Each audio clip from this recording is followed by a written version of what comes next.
Welcome to the federal Andhra Pradesh. Andhra Pradesh రాష్ట్ర ఉప ముఖ్యమంత్రి పవన్ కళ్యాణ్ ఈ ఏడాది తన నటనకు దూరం అవుతాడా? ఎందుకంటే రెండు భుజాల నొప్పులతో గత 10 ఏళ్లుగా తీవ్రంగా ఇబ్బంది పడుతున్నటువంటి పవన్ కళ్యాణ్ ఎలాగైనా శస్త్రచికిత్స చేయించుకొని ఆ నొప్పుల నుంచి దూరం కావాలని భావించాడు.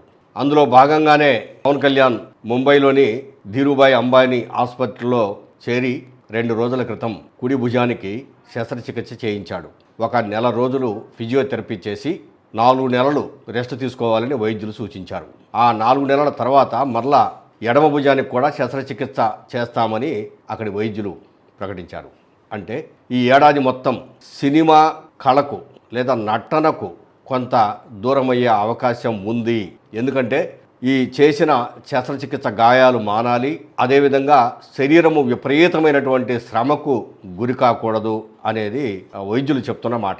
దీన్ని బట్టి ఇప్పుడు రాష్ట్ర ప్రజల్లో ఒకటే చర్చ జరుగుతోంది. సినిమా నటనకు పవన్ కళ్యాణ్ కొంతకాలము దూరం కానున్నాడు. సినిమా నటనకు కొంతకాలము దూరమైన ఉప ముఖ్యమంత్రిగా గ్రామీణ ప్రాంతాలను పూర్తి స్థాయిలో అభివృద్ధి చేసే విషయంలో ఖచ్చితంగా మంచి చర్యలు తీసుకుంటాడు.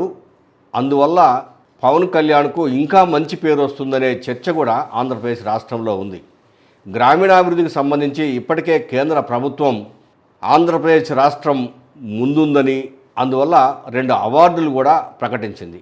ఈ అవార్డుల వల్ల ఆంధ్రప్రదేశ్ గ్రామీణాభివృద్ధి శాఖకు ఒక మంచి ఉత్తేజం వచ్చింది.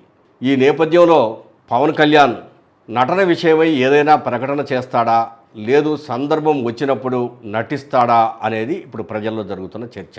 ఇక ఆంధ్రప్రదేశ్లో రెండో అంశం తీవ్రమైనటువంటి వడగాలులు, ఉక్కపోత, నీరు లేకపోవడం, గోదావరి జలాలు సైతం అక్కడక్కడ ఎండిపోవడం, కృష్ణా నదికి ఇంతవరకు వరద తాకిడే లేకపోవడం, కర్ణాటకలోని ఆల్మట్టి డ్యాము నుంచి 1 క్యూసెక్కు కూడా ముందుకు రాకపోవడం, ఇవన్నీ చూస్తాముంటే ఆంధ్రప్రదేశ్ రాష్ట్రంలో ఈ ఏడాది పంట దాదాపు 60% తగ్గిపోయే అవకాశం ఉందని వ్యవసాయ శాఖ అంచనా వేస్తుంది.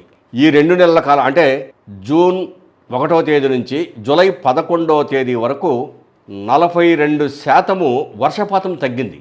ఇంత శాతము వర్షపాతం తగ్గిపోవడం అంటే నిజంగా ఎల్నినో ప్రభావం తీవ్ర స్థాయిలో ఉంది. ఎట్టి పరిస్థితుల్లోనూ ఈ ఏడాది సక్రమంగా పంటలు పండే పరిస్థితులు లేవు. అటు గోదావరి జలాలు కానీ కృష్ణా జలాలు కానీ, కృష్ణా బేసిన్లో కూడా ఇప్పటికి దాదాపు 20% నీటి ప్రవాహము పైనుంచి అటు నుంచి ఇక్కడ చిన్న చిన్న వాగుల వంకల నుంచి వచ్చేది కూడా 20% పైనే తగ్గిపోయిందని చెప్పేసి నిపుణులు చెప్తున్నారు. మనకు సంబంధించి ఐఎండిఏ వాళ్ళు కూడా ఎట్టి పరిస్థితుల్లోనూ ఈ సంవత్సరము తీవ్రమైనటువంటి కరువు పరిస్థితులు ఏర్పడతాయి. 2013-23లో వచ్చినటువంటి తీవ్రమైన కరువు పరిస్థితులు ఈ సంవత్సరం కూడా కంటిన్యూ అవుతాయి. దీనిని దృష్టిలో ఉంచుకొని రైతులంతా కూడాను నీటిని పొదుపుగా వాడుకొని ఉన్నంతలో పంటలు కూడా నీటిని తక్కువగా తీసుకునే పంటలు వేయాలని చెప్పేసి అటు వ్యవసాయ శాఖ కోరుతుంది. అదేవిధంగా జలవనరుల శాఖ కూడా వీలైనంత వరకు రైతులకు ఉన్న నీటిని సర్దుబాటు చేసి అందించాలనే ప్రయత్నం చేస్తోంది. ఏమైనా ఈ సంవత్సరము కరువు తప్పే పరిస్థితి లేదు. ఇక ప్రధానమైనటువంటిది చలనచిత్ర రంగంలో ఓ గొప్ప గాయనిగా పేరు తెచ్చుకున్నటువంటి ఎస్ జానకి. ఆమె ఇప్పుడు ఈ సమాజానికి దూరమైంది, కనిపించని లోకాలకు వెళ్ళిపోయింది. సౌత్ ఇండియాలో అన్ని భాషల్లోనూ గొప్ప పాటలు పాడి ఎంతోమందిని ఆకట్టుకున్నటువంటి జానకి పుట్టిన గ్రామం రేపల్లెకు సమీపంలోని పల్లపట్ల. ఆ గ్రామవాసులే కాకుండా రేపల్లె, తెనాలిలో ఎక్కువగా సాంఘిక నాటకాలు వేసేటువంటి వ్యక్తులున్నారు. వీళ్ళందరితో కూడాను ఆమె చిన్నప్పుడు అంటే ఎలిమెంటరీ విద్య అంతా కూడాను పల్లపట్ల గ్రామంలోనే జరిగింది. ఆ తర్వాత తెలంగాణ ప్రాంతంలోని సిరిసిల్ల ప్రాంతంలో కూడా కొంతకాలము జానకి గారు ఉన్నారు.